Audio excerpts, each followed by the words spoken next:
পৃথিবীর কোন শক্তি, কোন ন্যাটো, কোন ইউনাইটেড নেশনস, কোন ইউরোপিয়ান ইউনিয়ন, কোন IMF, কোন ওয়ার্ল্ড ব্যাংক, কোন সাম্রাজ্যবাদী শক্তি এই ভবিষ্যৎবাণীকে ঠেকাতে পারবে না।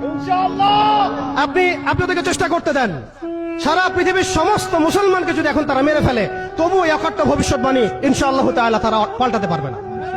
এটা আমাদের আশার জায়গা।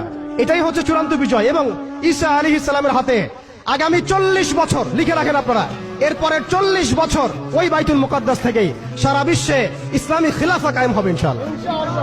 যে খিলাফা শব্দটা এখন রাজনৈতিক ভাবে আপনারা নিতে পারেন না, হজম করতে পারেন না। আমি জানি আপনারা জানেন না, অনেকেই এটা অজ্ঞতার কারণেও হতে পারে, তারা হয়তো জানেন না, আমরা জানাতে এসেছি। এই যে খিলাফা শব্দটা তারা নিতে পারে না, এই খিলাফাই হবে পৃথিবীর শেষ শাসন ইনশাআল্লাহ তাআলা। এই খিলাফা দিয়ে বিশ্ব শুরু হয়েছিল, এই খিলাফা দিয়েই বিশ্ব শেষ হবে। ঈসা আলাইহিস সালাম 40 বছর ওই জেরুজালেম থেকেই এই বিশ্বকে শাসন করবেন ইনশাআল্লাহ তাআলা। এটা লেখা হয়ে গেছে, কুদিয়াল আমর, এটা কেউ চেঞ্জ করতে পারবে না। এখন মাঝখানের এই সময়টুকুতে জায়নিস্ট আসলে কি করেছে এবং আমরা কোন কোন জায়গায় পিছিয়ে গেছি এবং আমাদের করণীয় কি হতে পারে, এটা আমি অল্প কথায় শেষ করে দিব। এক কথায় দেখুন, জায়নিস্ট মুভমেন্ট গঠন করার পরে তারা সর্বপ্রথম, ভালো করে খেয়াল করেন, তারা সর্বপ্রথম একটা ঐক্যবদ্ধ প্ল্যাটফর্ম এনেছে। আমরা দেখেন সারা বিশ্বে এখন পর্যন্ত মুসলিমরা একটা ঐক্যবদ্ধ প্ল্যাটফর্ম করতে পারি নাই।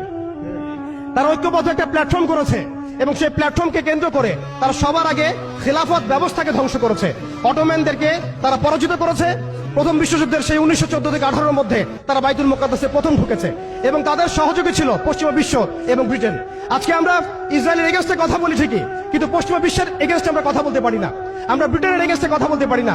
আজকে আমরা ইসরায়েল বিরোধী কথা বলি ঠিকই, আমেরিকার এগেইনস্টে আমরা কথা বলতে পারি না। আজকে আমরা তাদের পণ্য বয়কট নিয়ে কথা বলি, এটাও দরকার আছে, কিন্তু তাদের আদর্শ দিয়ে আমাদের ব্যক্তি জীবন, পারিবারিক জীবন, সামাজিক জীবন, ইভেন রাজনৈতিক অর্থনৈতিক জীবন পর্যন্ত ঢেলে সাজানো হয়েছে, এইগুলো আমরা ছাড়তে পারি না।